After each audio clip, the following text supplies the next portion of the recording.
Good morning to all of you. Welcome back to my channel. If you want to download the PDF of this newspaper, you can visit Telegram channel Topical e-paper, and if you are not able to download it from here, you can visit another Telegram channel YU Classes. On the regular basis, you will get the Hindu newspaper PDF and Indian Express newspaper PDF within the free amount. Today is 20th November 2025 and we are going to discuss about this article, Breaking the Rules. And friends, if you wish to speak in English, then you have to do such type of practice on the regular basis, because I am belonging to the rural area and I have done this practice for 3 years. That's why I'm able to articulate myself in a better way in front of you guys. And if you are preparing for the competitive exam, then definitely this video will going to be beneficial for your exam also. It will give you edge over the another students which are not following such type of practice. So let's get started without further ado. For the convenience of the listeners, I am going to switch to the Hindi, but this practice you have to adopt. Try to speak in English with the use of the vocabulary words whatever I am telling in this video. Breaking the rules. ये बात कर रहे हैं कि rule तोड़े जा रहे हैं, किसके बारे में? एनवायरमेंटल क्लियरेंस के बारे में। पहले भी बात हुई है कि भाई जो एक अंडमान निकोबार में भी इशू चला हुआ है कि गैलेथिया बे वगैरह जो है वहाँ पे एक सिटी बन रही है, एक पोर्ट बन रहा है, स्ट्रेटेजिकल पॉइंट ऑफ व्यू से बहुत ही इम्पोर्टेंट है। बहुत सारी जैसे इन्वायरमेंटल कोस्टल रेगुलेशन जोन है जो, उनके हिसाब से भी कुछ चीज़ों को डी नोटिफाइड किया गया है कि वो जोन 1 से हटा के जोन 2 में डाल दी गई हैं। अभी जैसे सिंकियारा टनल जो हुई थी वहाँ पे आदमी स्ट्रेंडेड हो गए थे, फंस गए थे, वहाँ पे भी बोलते हैं कि इन्वायरमेंटल का इशू है। सेम ऐसे ही बहुत सारी जगह है जो हिमालयन रीजन में है, उनके लिए इन्वायरमेंटल क्लियरेंस बाद में मिल रहा है और काम पहले स्टार्ट हो रहा है। जिसे बोलते हैं x post facto. Post facto मतलब काम होने के बाद, पोस्ट फैक्टो काम होने के बाद। ये कह रहे हैं कि एक्स एंटे, एक्स एंटे ये फ्रेंच वर्ड है, लैटिन वर्ड लगा लो। एक्स एंटे मतलब प्रायर होना चाहिए, जो किक स्टार्ट करने से पहले journey of the building infrastructure over there in the vulnerable area. Vulnerable जो नाजुक एरिया है जहाँ पे फ्रेजाइल इन्वायरमेंटल कंडीशन है। तो इन्होंने कहा कि breaking the rules, post facto clearance must remain the exception not the rule. Post facto मतलब जो बाद में, काम होने के बाद में क्लियरेंस मिल रहा है। क्लियरेंस मतलब जो छूट मिल रही है कि भाई हाँ आप काम कर सकते हैं। मस्ट रिमेन एक्सेप्शन, ये रहना चाहिए एक्सेप्शन। एक्सेप्शन हो गया कि एक बिल्कुल अपवाद रहना चाहिए, नोट द रूल। ये नॉर्म्स नहीं होने चाहिए, रूल नहीं होने चाहिए। The majority decision by a bench. Bench किसको बोलते हैं कि भाई 3-4 जज बैठते हैं, या जैसे डिवीजन बेंच 2 जज का बेंच हो गया। कॉन्स्टिट्यूशनल बेंच में लगभग 7 जज भी हो सकते हैं, 5 भी हो सकते हैं, मिनिमम 5 होने चाहिए, जो कॉन्स्टिट्यूशन को, संविधान को इंटरप्रिटेशन करते हैं। इंटरप्रिटेशन होता है अर्थ निकालना, कंप्रेंड करना। The majority of decision by a bench of the supreme court. तो उन्होंने कहा कि मेजोरिटी, मेजोरिटी मतलब ज्यादा, decision by a bench of the supreme court to reverse its May 2025 order. तो इन्होंने कहा कि मेजोरिटी है, जैसे 5:1 से कर दिया होगा या 4:1 से फैसला दे दिया होगा भाई कि ऐसे ऐसे है। इसको जो मई 2025 में इन्होंने वर्डिक्ट दिया था उसको रिवर्स कर दिया। रिवर्स मतलब उल्टा कर दिया है, कन्वर्ट उल्टा कर दिया, रिवर्ट बैक कर दिया है। जैसे प्रोग्रेस आगे करते हैं तो रिवर्ट बैक पीछे आना, रेट्रोग्रेड भी बोलते हैं। तो ये सिनोनिम्स आपके हर एग्जाम में, बैंकिंग एग्जाम में भी आते हैं। Which had stayed the grant of post facto environmental clearance. Stayed मतलब उसको रोक दिया गया है। विच हैड स्टेड जो पहले पास्ट परफेक्ट टेंस, जो पहले रोक चुका था, ग्रांट ऑफ पोस्ट फैक्टो की जो ग्रांट होता है मतलब परमिशन देना पोस्ट फैक्टो एनवायरमेंटल क्लियरेंस को, जो रोक चुका था मई 2025 में, तो ये पास्ट परफेक्ट टेंस हो गया। इलस्ट्रेट, इलस्ट्रेट होता है दिखाता है, प्रदर्शन करता है, एग्जीबिशन करता है। The difficulty of dealing with the seemingly, seemingly प्रतीत हो रहा है, मतलब कोई रियलिटी का पता नहीं बट ऐसा लगा।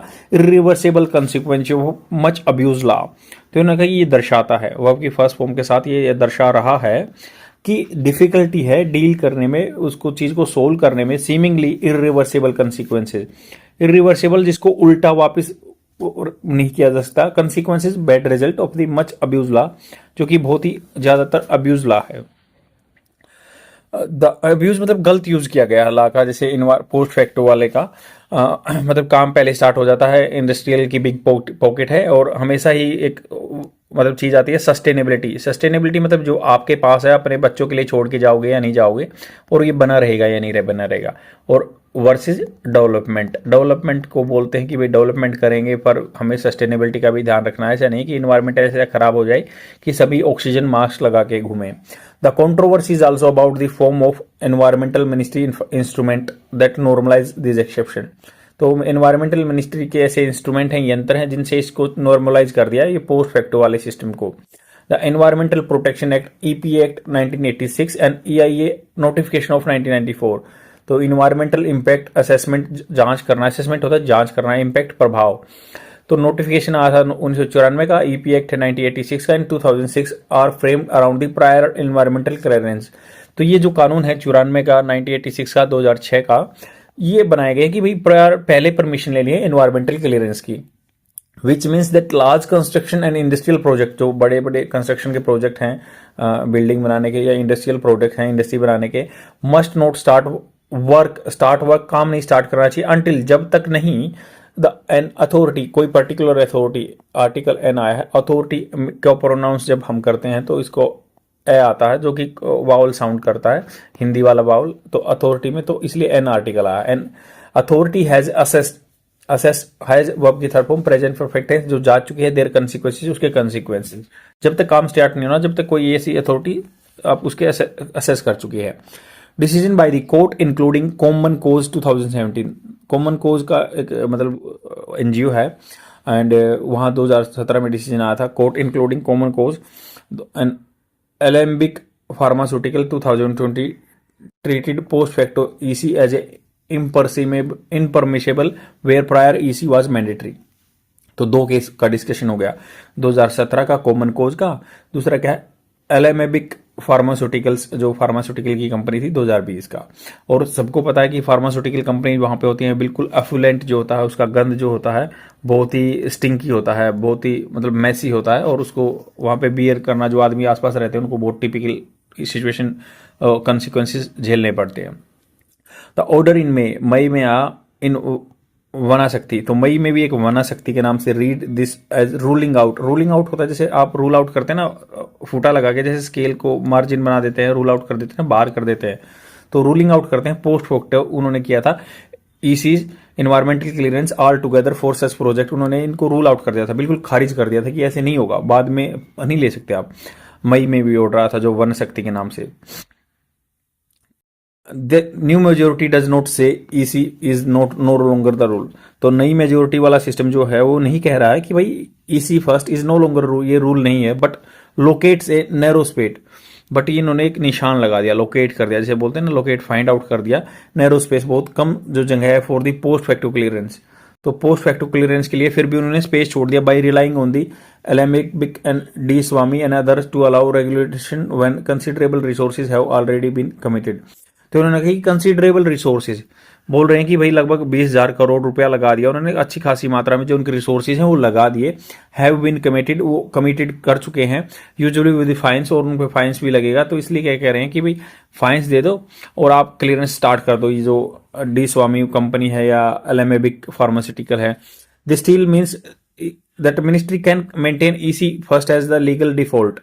मतलब बाय डिफॉल्ट मतलब क्या है, पहले सबसे पहले अगर मान लो कोई भी है तो डिफॉल्ट का सिस्टम ये है कि अपने आप में इन्वायरमेंटल क्लियरेंस पहले लेना है, बट अलाउ कर रहे हैं post facto clearance only in rare cases में, हाईली कंस्ट्रेंट केसेस, जो बिल्कुल बंधे हुए हैं, कंस्ट्रेंट होता है बाधाएं लगी हुई हैं, जिन पे पहले से ज्यादा सही अमाउंट में या जिस प्रोजेक्ट का लगाना जरूरी है। In any case the spirit of जो भावना है election clearance regime remains x एंटे। X एंटे मतलब प्रायर वाली रहनी चाहिए एनवायरमेंटल क्लियरेंस के लिए, रेजिम प्रशासन शासन जो भी है। ए क्लियरेंस ग्रांटेड आफ्टर कंस्ट्रक्शन, जो भी क्लियरेंस है कंस्ट्रक्शन हो गया, हैज बिगिन स्टार्ट हो चुका था, and finish can not be replicate the EIA rational.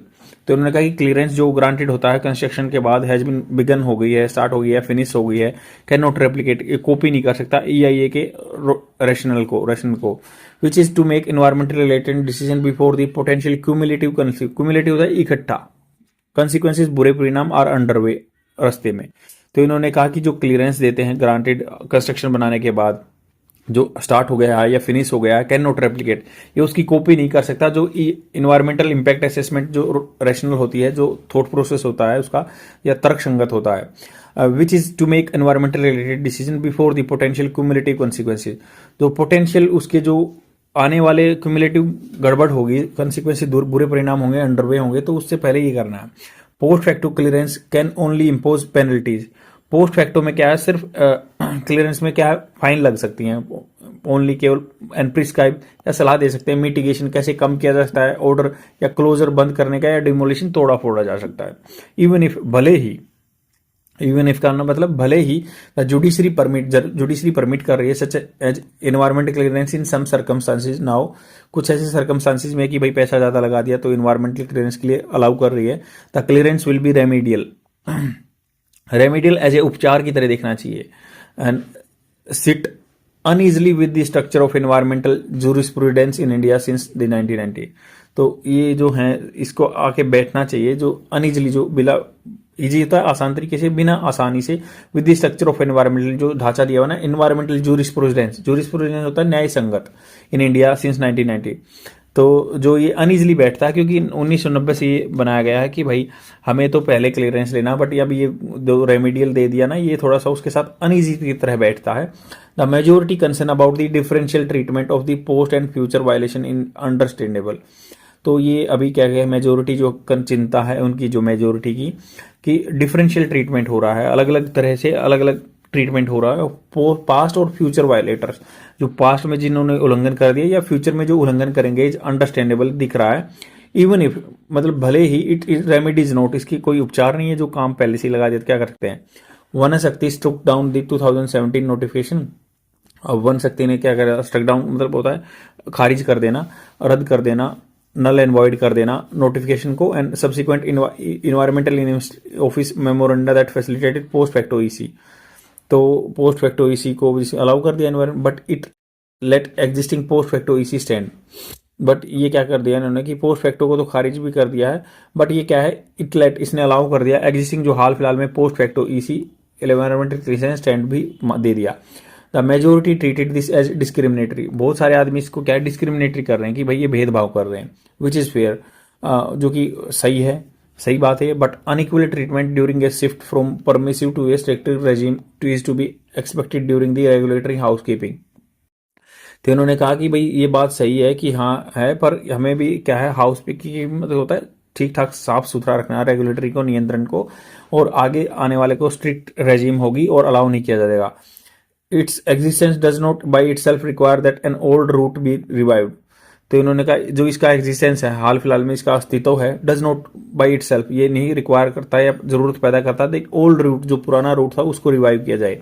The court has already record cold, दोबारा से इसको बात कर चुका कि द बार जो प्रबंध लगाया है on the post facto EC, मतलब काम होने के बाद जो इन्वायरमेंटल क्लियरेंस मिलता है, या रीओपन या दोबारा से ओपन करना लीगल क्वेश्चन, ये जो कानून का क्वेश्चन खोल देता है, इंडिकेटिंग इशारा करता है कि limited post facto regularization is not in itself untenable. Untenable मतलब अनबियरेबल, ये नहीं, जैसे बोलते हैं ना कि आपके आर्गुमेंट मेरे सामने कुछ नहीं है, अनटेनेबल है, मतलब मेरे सामने टिक नहीं सकते। तो उन्होंने कहा जो पोस्ट फैक्टो रेगुलराइजेशन सिस्टम है ना, इज नॉट इटसेल्फ, ये अनटेनेबल है, ये आगे नहीं चल सकता। इन द एंड अगर मतलब इवेंचुअली लास्ट में ये कह रहे हैं कि ministry must treat post facto EC as exceptional, जो पोस्ट फैक्टो मिल रहे हैं जो दे दिया, बट उसको एक्सेप्शनल तौर पे देना चाहिए, नॉट लिस्ट, कम से कम, because they are inherently at odds with the legal framework, मतलब वो परंपरागत रूप से कभी से वो ओड हैं, खिलाफ हैं लीगल फ्रेमवर्क के। Any complaint about the discrimination between past and future violator should be address by tightening legacy clearance. तो लीगेसी जो पुराने टाइम से ही क्लियरेंस वाला सिस्टम है उसको फॉलो करके करना है। आगे कोई कहेगा कि भाई पीछे वाले ने जो कर दिया, ऐसे केस आते हैं ना कोर्ट में, तो उसको देखना है, not by normalizing post facto relation, normalization नहीं करना है। अगर ऐसा कोई केस आता है तो उसको देखना है और उसके कंसिक्वेंसेस पे चलना है।